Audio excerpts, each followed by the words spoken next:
From sunny St Leonard's on the south coast of the UK, this is the Keto Woman podcast, brought to you by me, Daisy Brackenhall.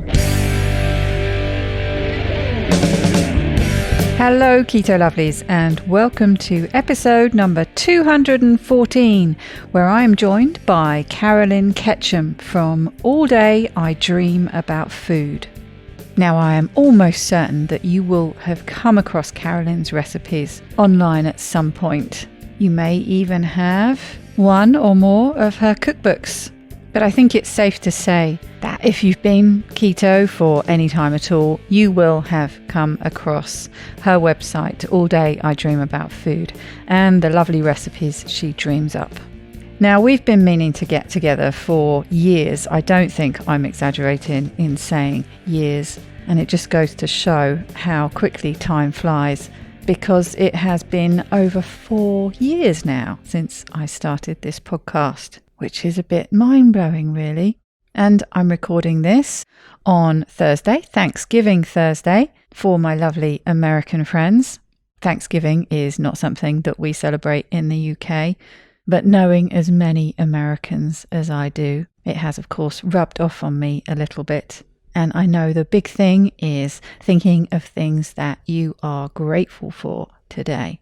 I'm very grateful for the two keto dudes who got me started, of course, on this podcast. The friendship that they and their group, the people I got to know, offered me. I had come off Facebook, as some of you might know. That's how Daisy came into being, but that's a story for another time. But no sooner had I come off than my friend Kirsten told me, well, you've got to get back onto Facebook because you've got to join this Facebook group called Two Keto Dudes. I'd had a bit of weight regain, and she said, well, keto is what you need to do. I'd already been what I guess I would call moderate carb, real whole foods mostly. I had my own sort of set of rules that I'd followed. That's how I'd lost all the weight. But then the cravings and things had come back as, you know, the carbs had gone up again a bit and all the usual stuff. But that's how it all started. I joined the Facebook group. Not long after that, they asked me to become an admin. And not long after that, Richard and Carl asked me if I would like to start this podcast. And the rest is history. More than 4 years of history. But for all that, for the amazing start they gave me, it would be nothing without you. So most of all, I would like to say a very, very big thank you to you. Thank you. Thank you for listening. Whether you've just started, whether you've been with me from the start, whether you've dipped in and out, however you like to listen, thank you. And of course, so much more has come out of the podcast. Learning how to edit. I didn't want the podcast to stop, so when Richard and Carl handed it over to me to be completely responsible for it, that meant learning how to edit. And I found that 1, I was quite good at it, and 2, I really enjoyed it. And it's gone on to be a bit of a new career for me. As I'm sure you know, I have another podcast that I co-host with my wonderful friend Terry Lance, which has been going for, well over a year. I'll have to work out where we're at there. We can't be more than 2 or 3 months off a couple of years for Monday Mindset. But now, of course, I also edit other people's podcasts. I edit Kim Howerton's podcast, Keto Life Support, and also the Fasting Method podcast. And I have to say, and this is another thing to be very grateful for, on a day when we're thinking about things we're grateful for. But I have to say, it's so fantastic to have stumbled into almost, I guess, this work, because it means I get to work from home, which of course pleases my dogs. I get to be able to structure my day how I like. So I get to go down to the sea and walk the dogs every day when I want to. And for someone who never thought they were a routine person, I'm very much becoming a routine person and really doing so much better for it. You'll be very bored of me now talking about my daily routine, but it's a good one. I roll out of bed, I make my flask of coffee, and I go and I get in the sea. Come back, take the dogs for a walk, come back, make them breakfast. Now, I used to make myself breakfast, but I have changed things up a bit. And I'm sure you're dying to know how I can bore you with my new latest routine, but I'm not going to tell you because it is going to be the subject for my next episode when it's my turn to share something with Terry on Monday Mindset. I listened to a fantastic episode of the Huberman Lab podcast and started implementing some of the things he suggested the very next day. So I'm quite excited to share that with Terry and tell her also the impact that those changes have had. And I'll tell you about them too, but not until after that episode is out. Suffice to say that it's all for the better and just adding more routine for the person who thought she was not a routine person. Talking of getting in the sea, the weather has been perfect and the sea has just been perfect. Well, it's been perfect from where I go in. There's been hardly a ripple. It has not been perfect for the people who find themselves in such a desperate situation that they cram onto very flimsy dinghies and head across what is now getting very, very cold English Channel to try and get themselves and their families to a place of safety. 27 people died trying to make that journey, and I believe 3 of them were children. There do seem to be different reports on the exact numbers. When I first heard the news, they said it was 31, but however many, it's far too many.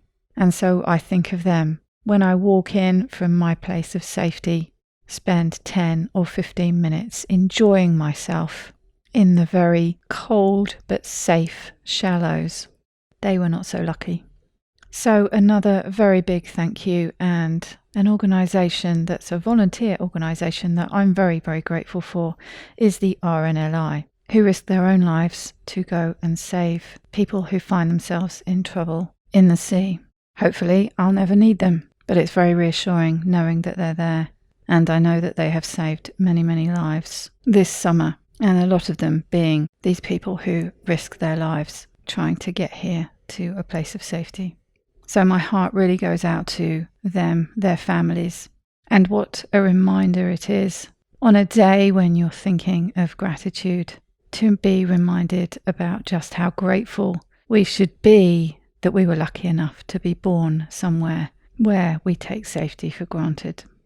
I will certainly be thinking of them every morning I head into the sea for my own enjoyment. What else has been happening here? Well, just more of the same. Lots and lots of editing. What I'm trying to do is to get a bit ahead so that I can free up some time. I need some time, of course, still to do that DIY. That is at the top of the list, but is yet to be done. But I've also got a couple of outings coming up. And so I need to free up some time to be able to justify going off and enjoying myself. The dogs are all well. Bets is definitely slowing down these days and probably only comes for a walk 2 or 3 times a week. I hate to disturb her when she's so fast asleep on the sofa and we're heading out for a walk. So I only make her come every couple of days or so. She does enjoy coming when we're out, but I have a feeling that, sort of every other day or so probably suits her better these days.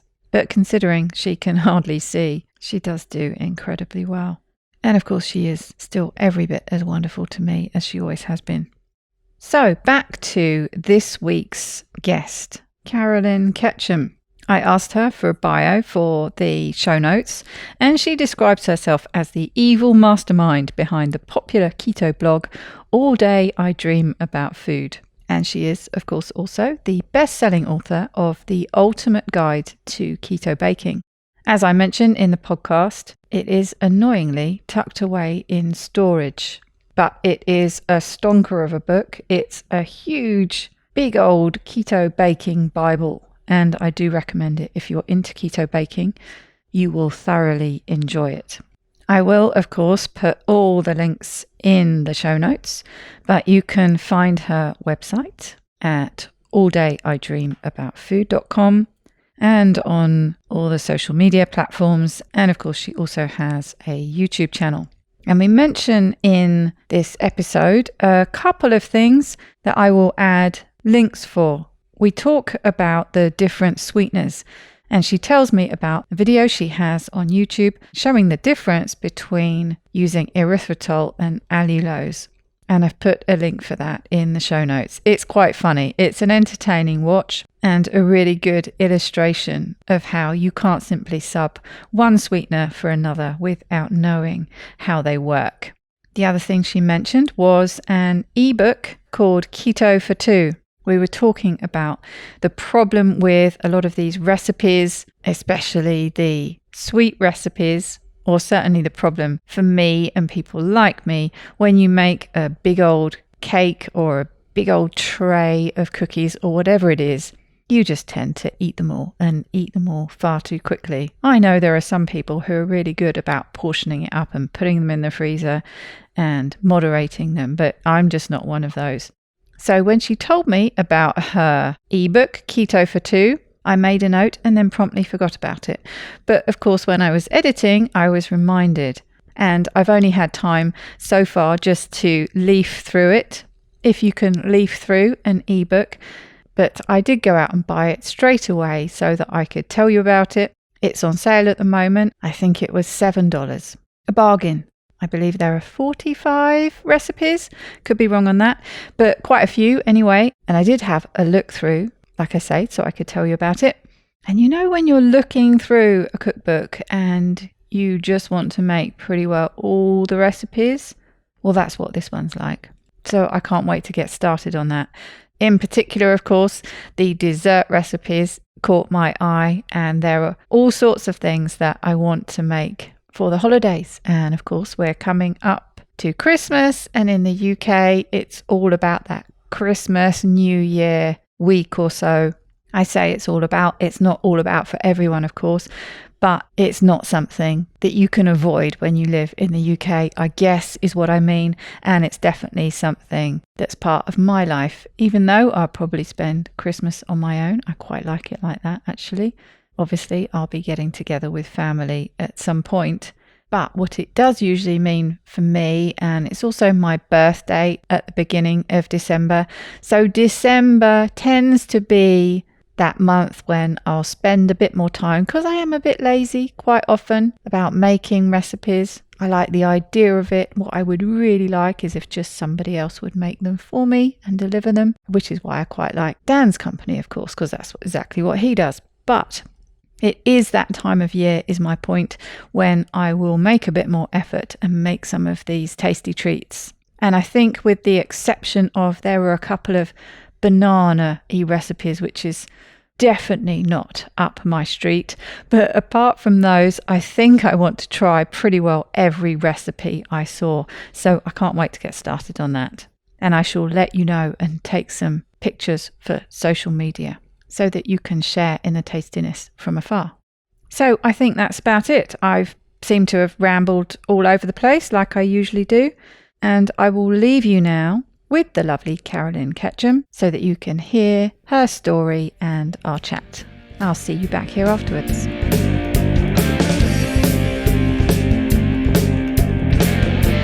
Welcome, Carolyn, to the Keto Woman podcast. It's so great to have you here. Yay for Keto Women! Absolutely.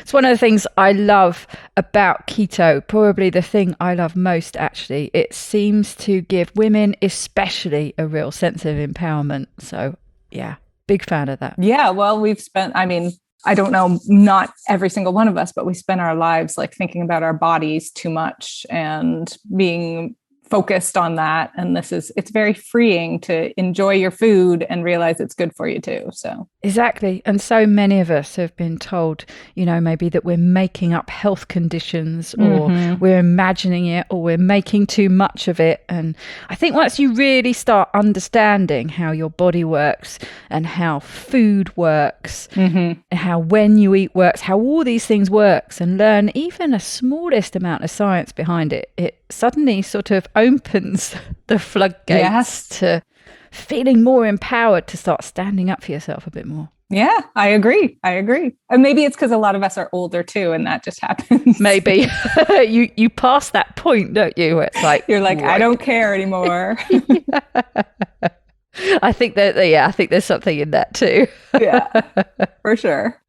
Right. Well, we are here to talk about you, Ooh. your story, anything you want to talk about, really. So, Oh, goodness. tell us about you. Okay, let's start at the beginning. I'm the mother of 3, and my third kiddo gave me, I say this in jest in a way, but she gave me gestational diabetes. So I make it her fault. Now she owes me for life. And that was a big surprise to everybody because I was relatively fit and I thought I was eating great. I thought I was a healthy eater. I mean, I always loved my desserts, but I ate my whole grains and all my veggies and tried to eat a standard American. I probably ate better in terms of a standard American diet than like 75% of America. And yet there I was with high blood sugars and really struggled, I will be honest, because at that time, the fear of God was put in me for if I went low carb that I would damage my baby because, ketones damage the baby's brain. Of course, yeah. I'm realizing now, I mean, she's a smart, lovely kid, but I'm realizing now that, I was sold a bill of goods that I don't believe in anymore. I'm not a medical professional, so I would never tell somebody to go keto when they're pregnant unless they were doing it supervised with their doctor. But at the same time, I wish I'd had more support there. But that was, 11 years ago now, and it just wasn't the thing it is. And so I was given the standard advice, and it was an unbelievable struggle to keep my blood sugar under control. And so I basically was like eating half a sandwich for lunch and going for a 20-minute walk because the walk was the only thing that would bring down my blood sugar. And I was being really careful with my carbs, but I also needed to eat enough protein. And they didn't want me to lose too much weight because I didn't have weight to lose. And, it was just this real struggle. Even at the time, I was like, there's got to be something easier than this. Like, this doesn't make sense. It felt like my body had turned against me, but I did everything so that my baby was healthy, and she certainly was. And then it went away, supposedly, and they tested me in the hospital and everything looked great. And this is a really interesting thing that I think has happened with a lot of women who have gestational diabetes. Most of them say, oh, you're fine. You've gone back to normal. Great. And so that person goes off and, doesn't test anymore and spends their life going back to what they used to love to eat. And suddenly they have type 2, full-blown type 2. Right. Well, I had a very odd endocrinologist, very odd. She bothered me in so many ways. But one of the best pieces of advice she gave me was to keep on testing after, not all the time, but just once in a while. And I started to see after a bit of a honeymoon period, when the hormones were sort of birth hormones and things were like kind of clearing out, I was good.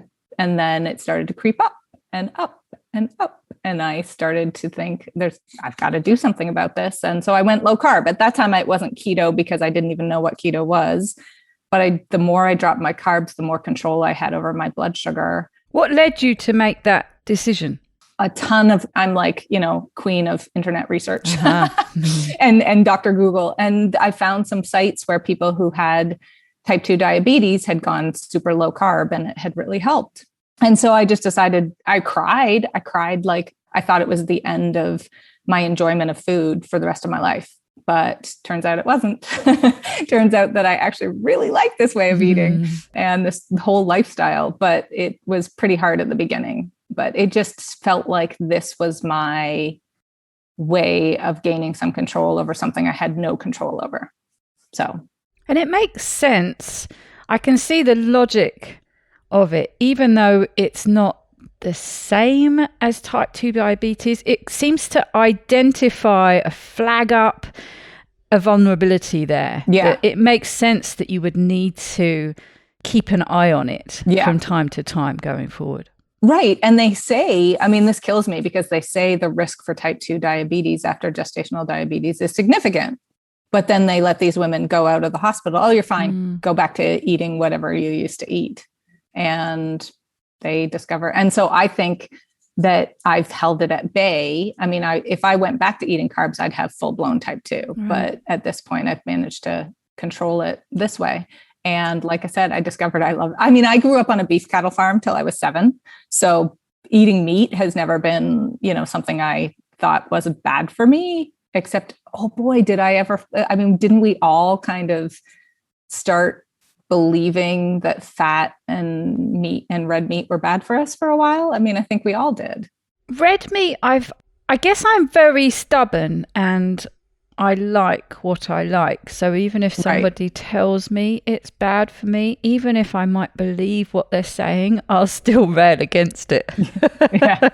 Right. So I've always fought the fat thing, even though I've sort of dabbled in low fat here and there. Yeah. I'd rather go without than have the low fat alternative. Right. So I've always battled against these things. Yeah. I think I did too, but I think I bought it for a while and tried. Oh, me too. Yeah. Calorie counting and all that stuff. Yeah. Yeah. And then realized that I felt much better after eating something that was satiating as opposed to eating a whole bunch of empty carbs that didn't have any fat in them. But that's the other thing we're taught, isn't it? That being hungry is a good thing. We should be hungry.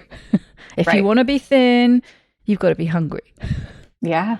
Yeah. And I think I have 2 teenage daughters now. I have a teenage son too, but the daughters I'm more concerned about because, you know, that striving for an ideal that is basically impossible for most of us and isn't really the ideal, certainly not the ideal of health, but it's what we're put up against. And these guys have it on social media. I only had it in magazines, right? So I got to stay on them about not getting sucked in by the social media competition of being slender and pretty and, you know, all that stuff. Whew. Yes, I must admit, I'm not a parent, but if I was, I'd be petrified about social media. Yeah. You know, I can remember peer pressure and, like you say, magazines and television and the adverts you saw around you were bad enough. Yeah. But social media on top of that, it just seems the problems seem to be potentially infinite. I know. And I think my daughters are okay and savvy enough. And because I have to live a lot of my life online for work, I think that we've talked about it enough thus far that they know that what you see on Instagram isn't real. And, you know, that girl over there who you think has this perfect life, she doesn't have a perfect life. You know, she's spending her time making it look like she has a perfect life to fill a void or a hole, or because that feels like what she's supposed to do. But yeah, I mean, I went through even being I went to an all-girls school, and I think the competition to feel and wore a uniform every day, and the competition still to feel pretty and slender, that, you know, it was so important to us back then. Definitely. And I think it's something every girl goes through in modern society, but I think the social media is going to make it a lot worse. So, or already has. Yeah, I think to a certain extent, I could be wrong about this, but there does feel like there's a bit of a backlash. You know, that I think maybe the early days and the real growth of it were the dangerous times, and not to say that doesn't still exist, but it feels like there's more of a growing awareness. You know, there's more awareness about those pictures, like you mentioned, those pictures on Instagram more often than not aren't real. You know, there are a lot of them comedy type accounts where they're trying to, you know, they're reproducing memes or videos or whatever it is and showing, you know, this is what real life is. And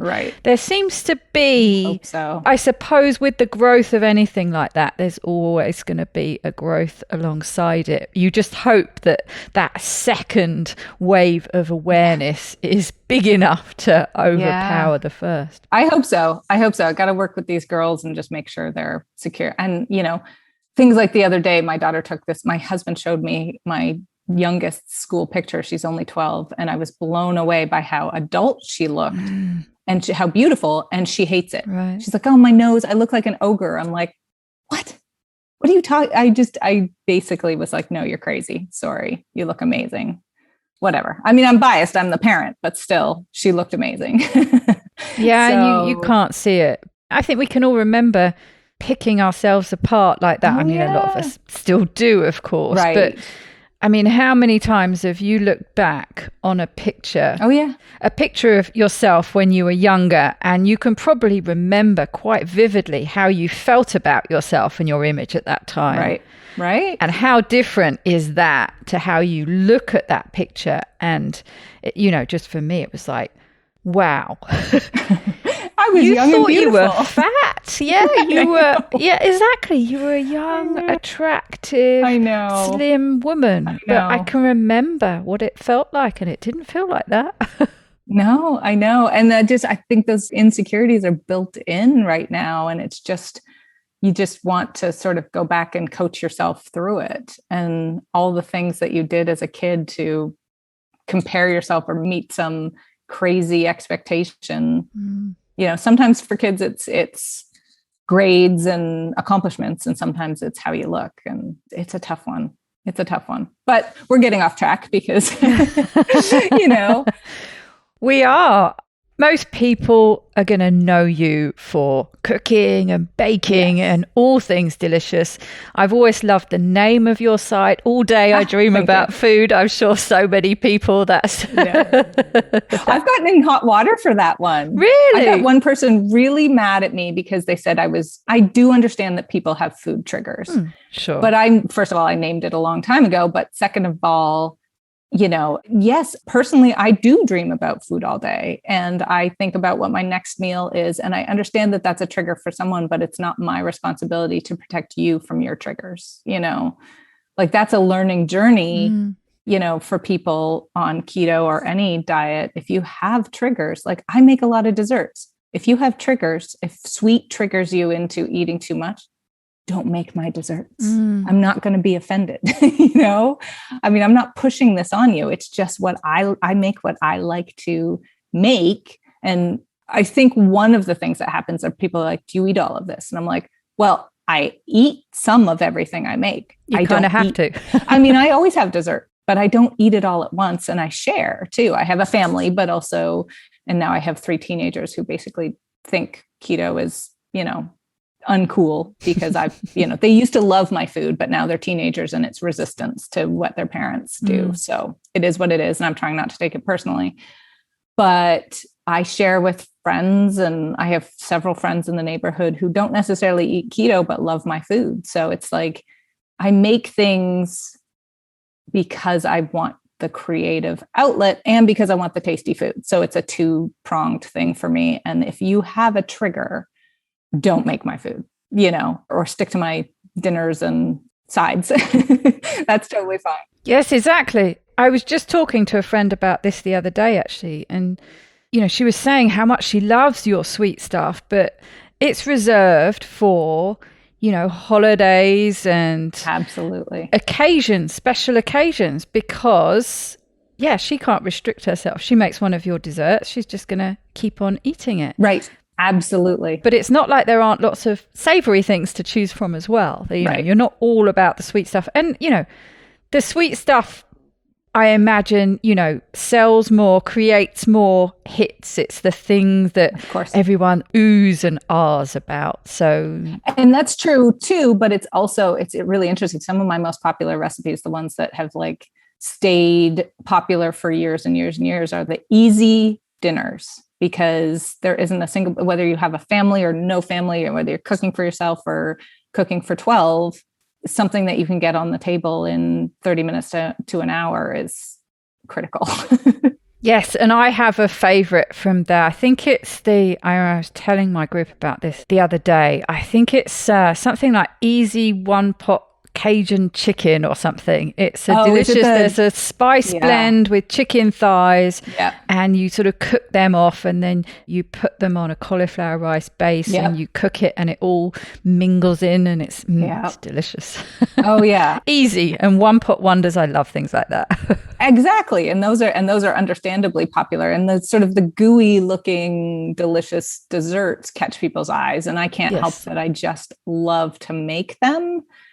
And I love to eat them, but I don't, like you said, with some people, like if somebody says, I'm somebody who's triggered by sweets, but I really want to make something of yours, but I'm afraid I'll eat it all. I'm like, wait for an occasion where you can take it somewhere. Exactly. And you know you're only going to be able to have one slice because the rest is going to get eaten by everyone else. Yeah. Yeah. Perfect. And we usually have like one thing on the go at a time because I've either given most of it away. But for me, it's a job too. So I have to kind of constantly be making things. And especially when I have a put together, it's not quite done yet, but I have a designer helping me with it, an ebook on dairy-free desserts. Oh, fabulous. And when you do, when you're working on a cookbook, you have a billion times more stuff coming through your house because you're testing a recipe. Oh, that didn't quite work. Okay. It's edible, but it's not as good as I wanted. So you put that in the freezer and then you make another version. And then, so you're just kind of constantly having sweets around. I have to be able to give them away. So, and I have neighbors right next door who happen to be dairy-free and they love my desserts, even though they're not really keto. So they get a lot of my stuff and they love it. Now that sounds very exciting. I've been experimenting with being dairy-free. It's probably been a couple of months now, actually. And I have to admit, I don't like to admit, but I have to admit I do better when I'm dairy-free. It's not bad enough that I would say that I would never eat dairy again, but I have to admit it. Yeah. Unfortunately. But yes, it's always struck me that title, All Day I Dream About Food, I imagine you did, because it just epitomizes to me the creative process. Of course you dream about food all day. You're dreaming up recipes all the time. It just seems to really be evocative of what you do. Yeah, it was, even before, so I was an academic, before I became accidentally pregnant with my third kiddo, I was an academic advisor at Boston University. And when I had downtime in my office, I would cruise Epicurious and all the, recipe websites and save stuff because I've always loved to cook and bake. And then, of course, I didn't, half the day I had to, or more like 3/4 of the day I had to pay attention to my students. But then, when I started staying at home, I was just enjoying the cooking and really like, what's the next thing I want to do? And how do I want to take this thing and make it my own, give it my own little spin. And now I really do dream about food all day. In fact, I go to sleep. When I go to sleep to relax myself, I think about creating a new recipe. Yeah, I can imagine that. That's usually how it puts me to sleep. But it's, for me, it's also like, I think what happens and there's a huge segment of keto people, and this is what works for them, is like strict, don't even think of food as enjoyable. Think of it as fuel only. To me, that would take my life away. Same. I think food is celebration and it's family, but you do have to know what you can handle. If you're the sort of person that any sort of really good tasting food makes you want to eat too much of it, then there's a food addiction there and you need to fix that part. For me, I can have a couple bites and stop most of the time. I want to say most of the time because there's the occasional thing that I've definitely overdone. And I almost always overdo it during the holidays. It's all keto, but I'm eating too much of it. Yeah, I'm the same.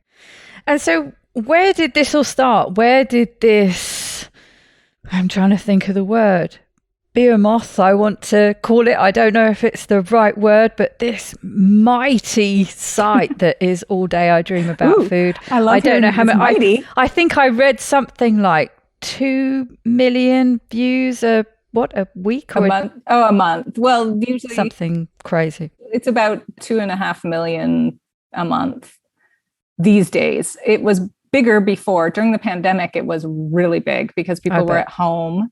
But then also there's been some, Google is not very kind to bloggers these days, nor is Pinterest, which used to be a fabulous place to find recipes. And now it's really annoying because it's all these weird things that don't link to the actual recipe. And everybody's sitting there going, well, so it used to be bigger, but thanks to Google and Pinterest, it's a little smaller than it used to be. But that's the case for pretty much everybody I know at the moment. So when I started staying home, I've always been somebody who worked or had some intellectual endeavor, and I was bored. And my sister had just had her first child and she started a mommy blog. And I thought that's kind of cute.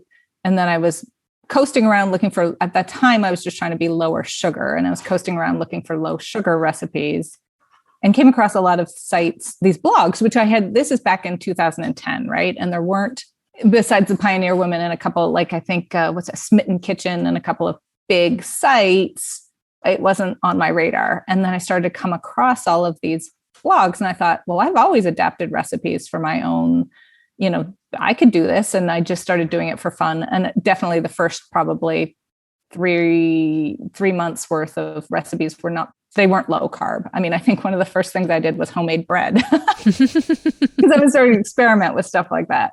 And then when I hit I really am having blood sugar issues and I need to go low carb, I thought about doing away with the whole site. So it was named and it wasn't necessarily, it was just like for my friends and family at that point. And then I started to make some like pretty basic low carb recipes like muffins with almond flour. And the first couple were like hockey pucks. And then I got a couple that I was like, hey, this is actually pretty good. And I was one of the few people besides like Maria Emmerich doing this at the time. There was almost no one doing low carb recipes. And I started to, when I had success, I would write about it. But I did start to realize I wanted people to see it as opposed to just my friends and family. So I found, these networks where you could post the name of your blog and the website, and then you could actually post your new posts and people would go and comment to each other. It was mostly other bloggers, but somehow that grew to the point where, because I think I was one of the few doing low carb at the time, people who did have issues with diabetes or weight started paying attention. And I don't even know how they found me, but they started to. And then it became, people started asking me to recreate a recipe that they used to love. So that was really kind of fun too. And yeah, it just grew. And I think I probably about 2 years in realized it could actually be a business. And it was something that I loved doing and that I had a talent for it. I'm still I'm going back now and fixing some of the older recipes because I've taught myself how to bake with these ingredients more and more and even better. And there's lots of new people on the scene who have new tricks. And I'm like, oh, hey, that trick might work in this. And, I always try to give credit when I do that because, the whole like fathead dough thing, I'm like, whoa, this is revolutionary. And of course it's known as fathead, but he gives credit to the person Cookie. I forget. Yes, that's right. That's Cookie's Magic Kitchen or something like that. Something like that. Yeah. I never just take somebody's entire recipe. I always give it a spin of my own because, or I'm like, oh, this is a great kernel of an idea. And then I do something else to it. Yeah. And you're a tweaker. You can't help. I'm like that. There are some recipes that, and I will quite often when I first make a recipe, I will make it as is. As is. But yeah, I'm a dreadful tweaker. I always have to tweak things. Me too. I don't even make my own recipes the same way twice. Like, unless I'm testing for a cookbook or something on the blog, like this didn't quite work. You've got to faithfully reproduce it so that others can. Yeah, exactly. That was actually for one of my books, or for the later books, I started to take devoted readers and give them the recipes to test out. And if they could recreate it in their kitchen easily, and it would be like 2 or 3 people testing the same recipe, we'd identify problems and then go back through them. And that helps good idea. So much because then otherwise it would just be me making it 4 times. And I can see very much how it grew back then in a different way to how something would grow now, because now there is so much choice. But I can imagine back then, you really wanted to share these recipes that you'd had success with because you wanted other people to be enjoying the food as much as you did. You could see the benefits of saying to someone, it would be a good idea if you ate this way because you're heading towards type 2 diabetes. Right. And when they had the reservations that would be perfectly normal, but all these things that I can't eat, to be able to say, well, hey, look, here's a recipe and here's another recipe that's going to make this much more enjoyable for you. Whereas now, of course, there are millions of recipes. It doesn't have the same, I imagine that same kind of wanting and needing to share these successes that you're so excited about. I was filling a niche back then that wasn't, there were like 2 of us, then maybe there were 3 of us, and then maybe there were 4 of us. It was pretty quiet. It was like Kindra from Peace, Love, and Low Carb, and Melissa from I Breathe, I'm Hungry, and me and Maria. And that was essentially it. But then keto has exploded. And it's not even just that there's tons of recipes, there's tons of pre-made stuff too. No one was doing ice cream until a couple of years ago. And you had to make your own. And no one was doing, peanut butter cups until a couple of years ago, or white chocolate until a couple of years ago. So it's exploded. It's the same thing that happened with paleo, where some of it's become what I like to say bastardized, where they call it keto, but no, it really isn't. So it's a danger zone too, a little bit. But at the same time, it's wonderful to see because there's just so much choice now where there wasn't before. But I'm still like, when I nail a recipe, like when I got my angel food cake perfect, I couldn't wait to share that, because the funny part is I'm not a huge angel food cake person, because I prefer much denser, moister, deeper kinds of flavors, but it has its place in the world. And some people love it so much. And when I nailed it, I was like, oh my God, I've got to share this. This is amazing. And this worked so perfectly. And, and those ones go out there in the world. It's like, I know they have their place in the world, and that makes me happy. Not every recipe is going to do that. And then there's the ones that I'm always sad that didn't get the attention they deserved. And I call them the unsung heroes of my blog. Like when people do try them, they're like, this is amazing, but it just, no matter what I do to promote it, it doesn't go viral when it deserves to. And then there's the ones that I'm like, really? That went viral? Like it's still good, but it's not my favorite. But so. That's really interesting. So I'm really curious now to have an example from each of those categories. Oh, okay. Let me think about this. Okay. There's one on whenever somebody tries the pork chops with caramelized onions and bacon on my blog, it is like the sauce is velvety and delicious. And the people who try it are like, I'm going to make this every day of my life, which of course it's a ton of fat. So I don't necessarily recommend eating it every day. And when people do try it, but it's like, no matter what I do to put it out there, it doesn't take off. Like it's still loved it's like a kind of a cult hit. And then I'm trying to think of one that's, I'd have to go to my blog to think of one that's good and I still like it, but took off in an unexpected way. And I'm trying something that I suppose maybe something that you produce because people ask you for, rather than it's something that right. I'm trying to think of really one. like, and then be amazed at how popular it was, because you'd be like a bit. And there's ones that I've thought like I in my head, because I put out content 3 times a week, which is a lot. It is. And it's a lot these days because the hoops you have to jump through. It used to be like, write a fun little anecdote and put up the recipe. And now it's like, well, Google wants you, they want to see relevant content. So you need to talk about how it works. And it's made my writing very dry and boring, in my opinion. You basically have to write an essay every time you put a recipe out. And you have to write, instead of it just being like a fun little, like when I was a kid, I used to love, because it was, it's now like, this is why you use this ingredient and this is why this works. But there are recipes I consider filler content, which is just like, oh, this was fun and I made it really quickly and it worked and it was good, but it's not something that is earth shattering or groundbreaking. And some of those take off and I'm like, really? Like, okay, I wouldn't have thought that would do that. There were a couple this summer actually that were like drinks. So there was this Brazilian lemonade. Oh yes, I think I saw you write about that. Which is actually made with limes. And I just thought, well, this sounds kind of fun. And it's made with sweetened condensed milk and limes, because limes and lemons are flipped essentially in Brazil, where people call it like limon. And I kind of threw it together and it was really good. And so I grabbed some photos of it and thought, okay, this is good for summer and it'll just kind of get me past the hump of like, I don't have a lot of other stuff to publish. And that went, it went bananas, in part because everybody's like, why is it called lemonade when it's made with limes? Yeah. And then there were people, this is what always happens. Things go viral when somebody has a problem with it. Yeah. So there were a bunch of Brazilians who told me, I've never heard of this. This isn't real. Like you've made, And then there were a bunch of other Brazilians who were like, I'm from Sao Paulo and we drank this all the time growing up, kind of things. And they got in fights on my blog and fights on social media, and then things go viral. And you mentioned your sweetened condensed milk just then. And funnily enough, this was a conversation I was having with my friend Brandy what day are we? Monday, yesterday. Mm-hmm. And she was saying she made it. She hadn't made it before. I think she was making it building up to the holidays to be able to use with other things. And she said, I have to say, she has absolutely nailed it. She loves it. Yay.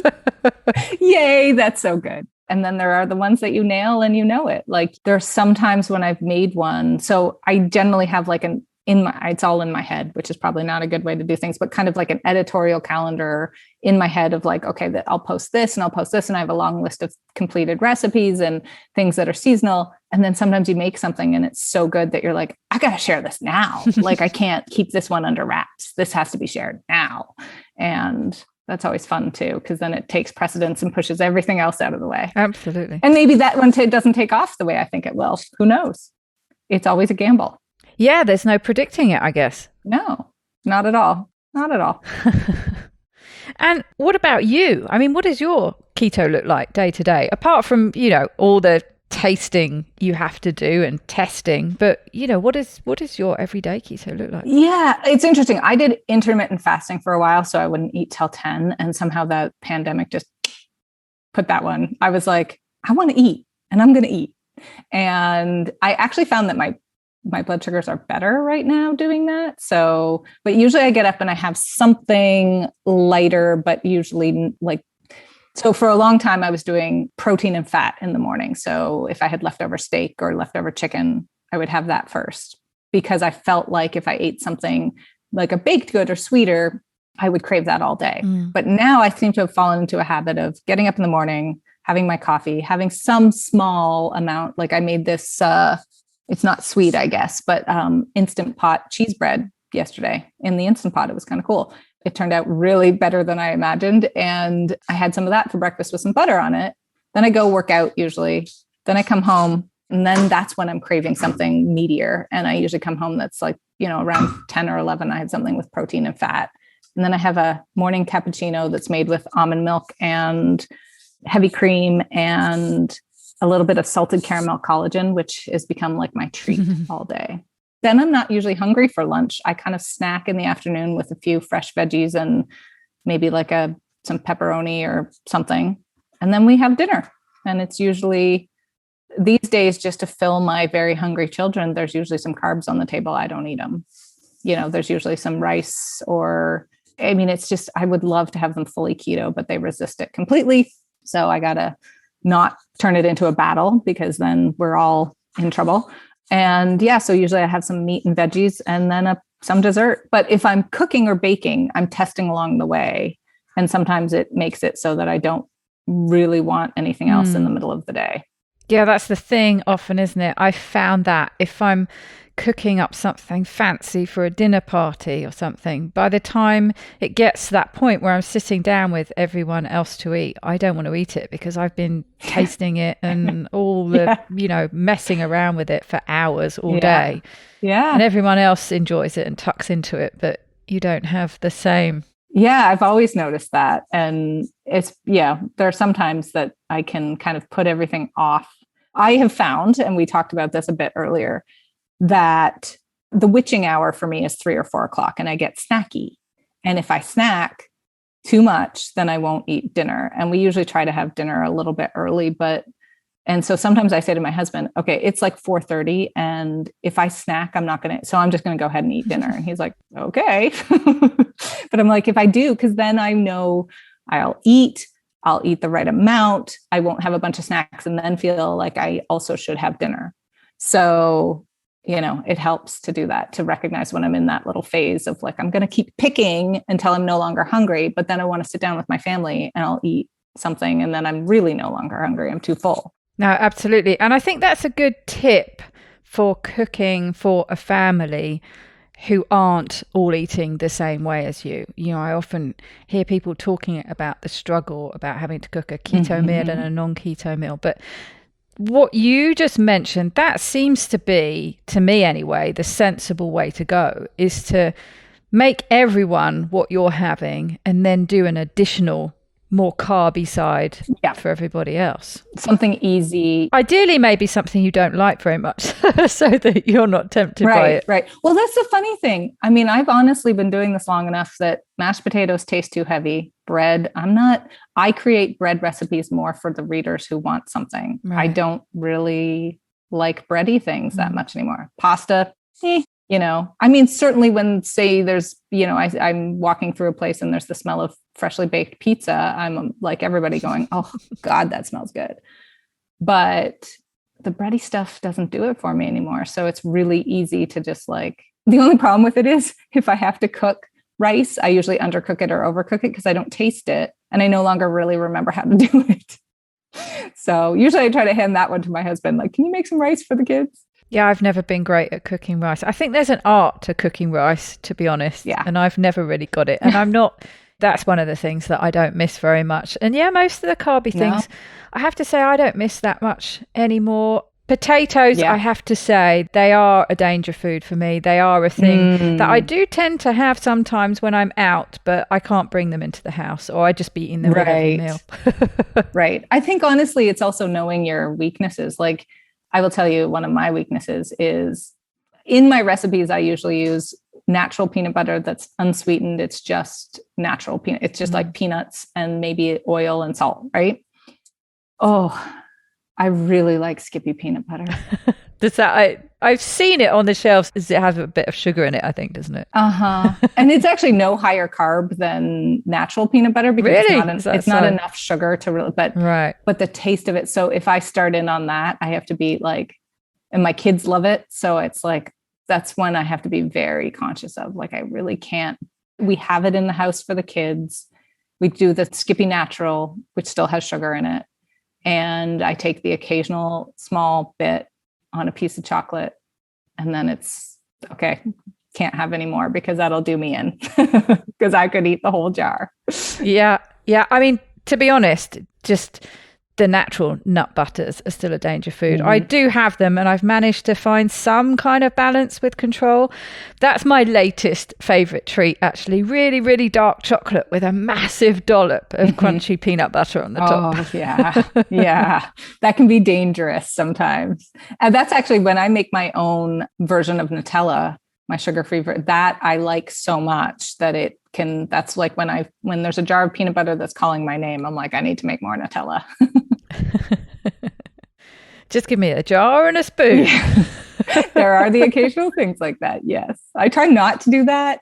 And I think one of the things that they've sort of researched a lot is their cues and their hunger cues. And so many people in modern day society have overridden their true hunger cues and their true fullness cues for so long that it's just now they don't get the cues. And the one thing I think that has basically made it so that, because I'm as obsessive about things as anybody, but I learned early on, actually it was in college when in my dorms and I was, a little lonely and eating too many chocolate bars, that the feeling of being overly full made me very unhappy.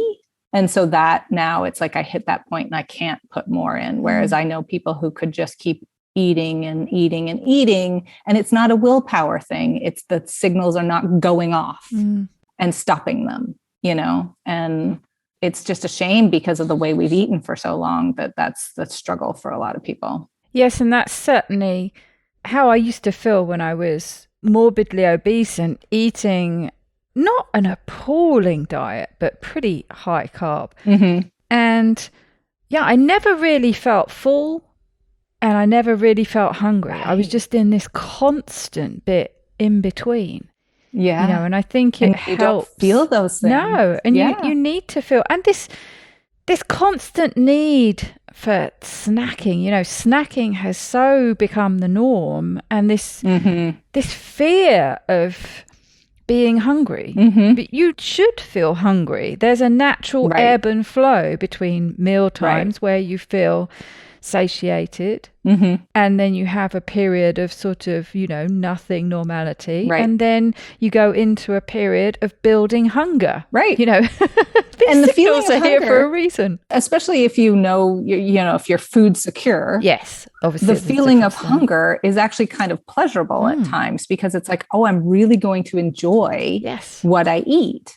The over hunger where you're like, I'm just going to shove it in my face. That's, but like when I come home from a workout and I have that little gnawing thing, I'm like, ooh, I'm really going to enjoy heating up some steak or heating up a piece of chicken and enjoying that. And that's pleasurable into itself. Yes, it's nice, isn't it? Like you say, to have that sort of mouth-watering, can't wait to eat this. It can have so many benefits to start appreciating those signals again, but also start appreciating your food. And you mentioned before about some people having the need not to enjoy their food or to see food as fuel. I think there are benefits to assuming you don't have real issues around that. Right. But I think if you ever have the tendency to overeat certain foods, just having a few periods where you really tighten things up and get really strict, because I think it does dial all those signals in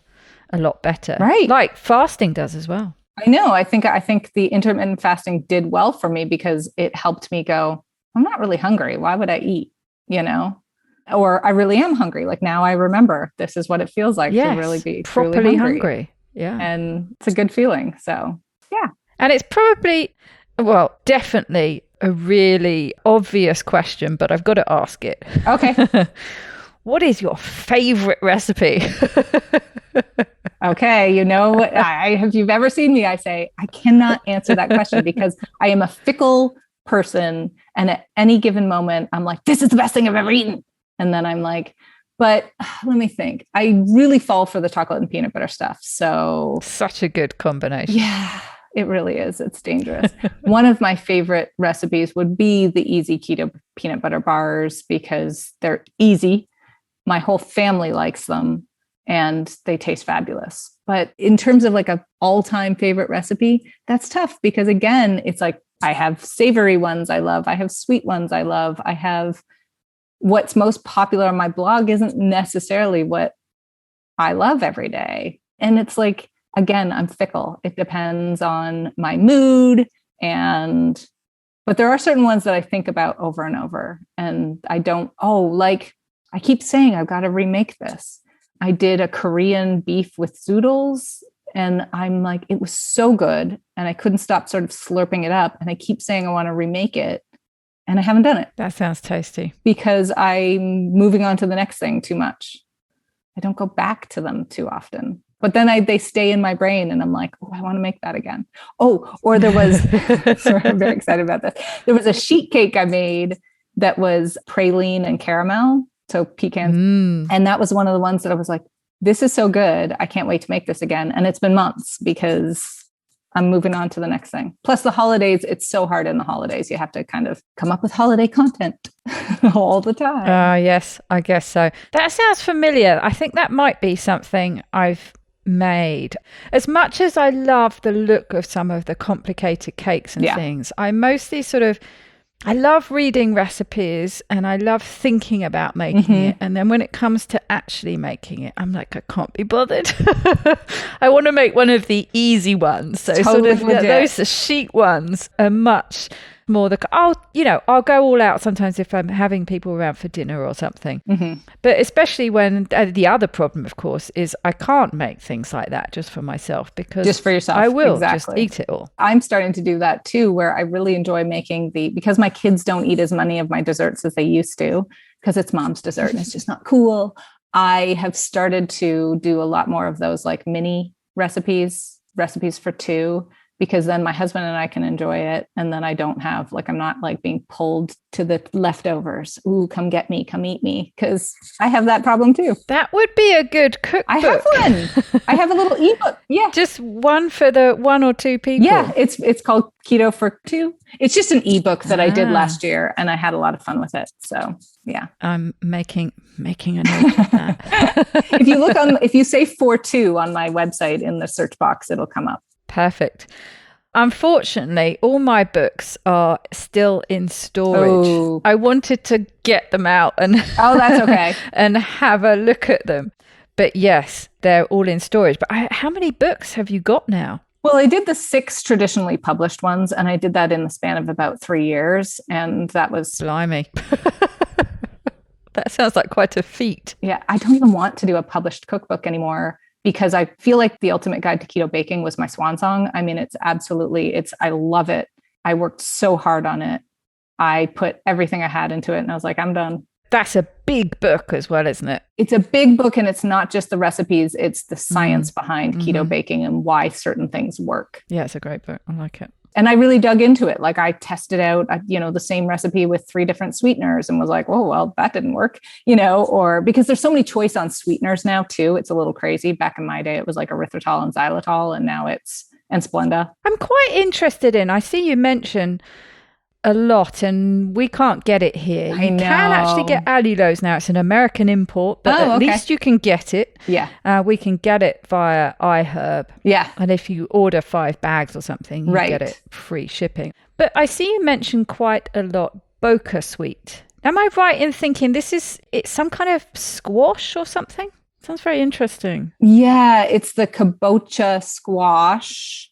I call it Boca sweet too, but I think they say it's bocha sweet. Oh, okay. I don't know why. I just want to say Boca. It doesn't sound right to me to say it the other way. And it's like, yeah, I guess it's similar to, it's a pentose sweetener, which means it's similar to xylitol in that way, the way it works. Okay. I think it's a sugar alcohol. It doesn't seem to spike blood sugar for most people, but I always put a caveat there because people have different tolerances and stomachs and gut microbiomes and things like that. But it's expensive and they've been around for a long time. And readers kept saying, have you tried this thing? Have you tried this thing? And finally I did try it and was like, well, the one good thing, I never use it full strength simply because the one sweetener I trust the most is erythritol. It doesn't raise my blood sugar. Right. And so I don't ever use anything else full strength unless I have to. Like allulose works very differently and sometimes, and it apparently doesn't raise blood sugar at all. In fact, can lower it a bit, which I have noticed on my blood sugar, my glucometer as well. So those two are very trustworthy. I haven't had any spikes with Boca Sweet, but I almost never use it full strength, in part because it's ridiculously expensive. And because I just try, when you trust something and like, I don't want to take this risk with my health. But it seems to be true that it doesn't raise blood sugar either. And is it a straight sweetener or is it one of these things that comes in a blend? Like monk fruit it's like stevia, isn't it? It's so sweet. It always comes in a blend. Right. Is it one like that that's always mixed with something like no, erythritol? It's just a straight one? It comes out as a granular sweetener. So it's similar to a sugar alcohol or to allulose. It works really well, again, in frostings and things because as much as I love erythritol, its biggest downfall is the recrystallization. It's fine in a muffin, but not so, you don't want to be crunching through the frosting kind of thing and the glaze. And so it's really helpful to use two at the same time. I know that it drives people crazy because there's so much more available in the US than there is anywhere else. And I try not to, I try to give people options, but sometimes the consistency of a recipe, the integrity of the recipe depends on the sweeteners. Yes, I mean, allulose really is a game changer. If you want to make scoopable ice cream and you don't I've resorted to using xylitol because I've really wanted, and it's just me, so I don't have to worry about the ice cream getting left around for the dogs or something like that. Right. But it's something that I really don't want in the house because it could kill my dog. So I'm scrupulously careful about it. But allulose is a game changer, I think, when it comes to ice cream and lots of things. Yeah, it's really made a difference. But as some of us, me included, if I use it full strength, I sometimes get bad tummy troubles. Yes, to be honest, I'm finding that with any sweetener because I haven't been using them much. And then when I do have them, and my problem is I can't just have a little bit. If I just have a little bit, I'll be fine. Right. The problem is I don't. I overeat whatever it is I made and then I pay for it all night backwards and forwards to the toilet. Yes, it's not ideal. So allulose I use in smaller quantities. Some people have said that they have no reactions to it. So great. That's the thing with anything in keto, you got to figure out what works for you. So when you're asking people for hard and fast rules, there are people who will give you hard and fast rules, but those hard and fast rules might not work for you. No, absolutely. It's a bit like asking someone for their favorites. Silly question. It totally depends. And I think you have, as you described, really, you have favorites for different things. Yeah. It's asking me which is my favorite dog. Well, they're all favorite for different things. Right. Exactly. Many, many favorites. Yeah. And there are ones that stick with you. And there's ones that I loved it, but I'll never make it again for various reasons, because it was more complicated or because I don't have time or I've already moved on in my head to the next big thing. But it must be interesting. You mentioned really delving into the science for this baking book, but it's interesting. That's what I found. I've always loved playing around with cooking, with recipes. And that's what I found interesting, trying to come up with alternatives, figuring out how things work, seeing that allulose is great for ice cream, but it has its problems with baking. Right. And, all these things, you need to really figure out how they work and what they do and the pros and cons for them. It's quite interesting. And people think that any alternative sweetener is going to A, work exactly the same as others, and B, be just like sugar. And they don't, because I think in a lot of people's heads, baking, when you add sugar to something, you're just adding sweetness, but you're not. You're adding consistency, you're adding bulk, you're adding volume. And so that's one of the points I wanted to make. And I did a little YouTube video of cookies that are meant to be crisp. They're Dutch speculoos cookies. And I did one batch with, actually I did 3 batches. I did one with Swerve regular, one with Swerve brown, and one with allulose. The Swerve brown was a little softer and less crisp, but not hugely so. And then the allulose ones, I was picking them up in the video and they were going, ooh, like they were bending. You could see them. And I was like, if you like soft cookies, this is great. But if you want a crisp cookie, because people will get mad at me when they assume that, every sweetener is the same. Well, I used allulose in this and they didn't become crisp. Well, that's because you used allulose, so teaching that part is really important to me, because of people wanting to create their old favorites, you just need to understand how the ingredients work. And if you understand, like, okay, I can't tolerate erythritol, so I'm going to use allulose. As long as you understand that you'll never get a crisp cookie, go ahead and do it.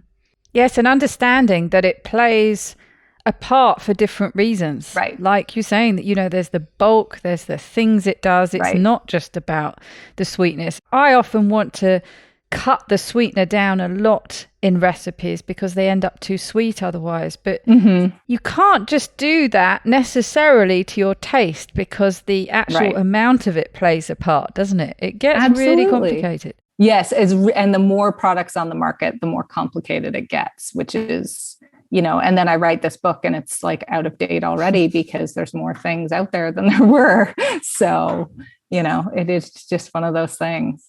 Well, I'm very conscious of your time. We're coming up to the hour you promised me.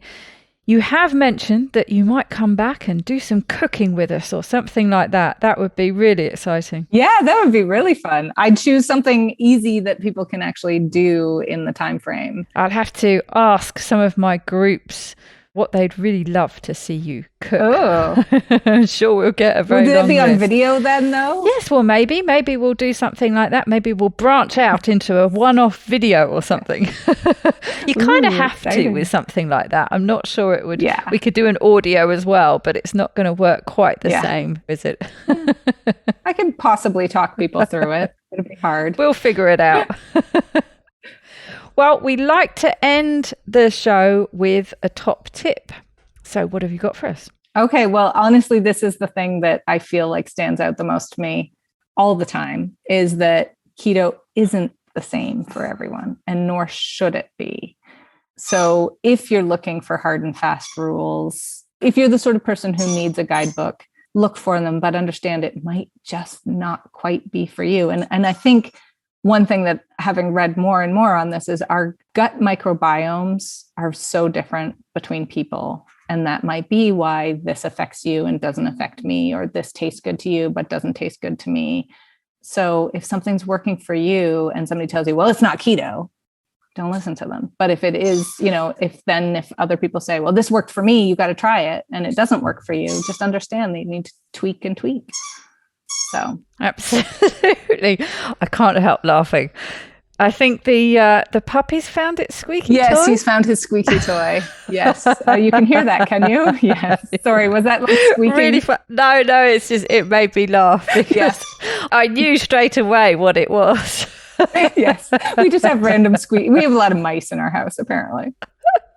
What's your dog's name? His name's Taco. Taco. Yes. That's it, actually. I do remember. It's got to be about food. Of course. Well, this was lovely. Yes, well, Carolyn, thank you very much. It's been a great pleasure. Yeah. I really enjoyed chatting to you. Yeah, you Thanks. too. You too. I love talking this kind of way and just like letting everything just come as it does. Exactly. Perfect.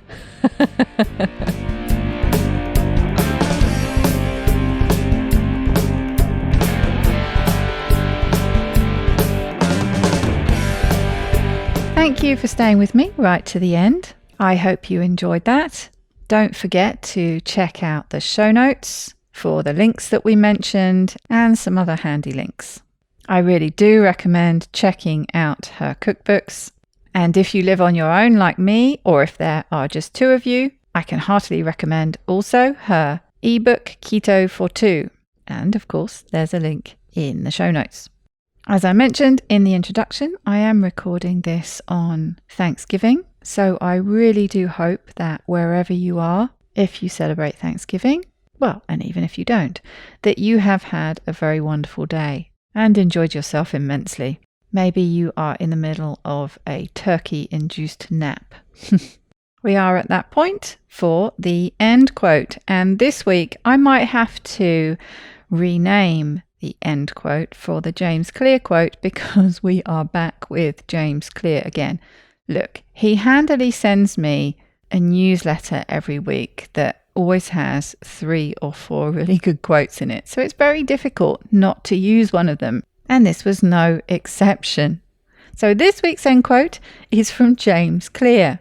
In the gym, if you experience no stimulus, your muscles won't grow. If you step under 10,000 pounds, your body will break. Life is similar. Too much challenge makes life hard, but so does too little. So there you have it. What are you going to challenge yourself with this week? I do hope wherever you are, whoever you're with, you have had a very lovely day, that you're heading into a most fabulous weekend that will start next week off, as you deserve to have it started fabulously. So until I see you back here again next week, please take very good care, and I'll see you soon.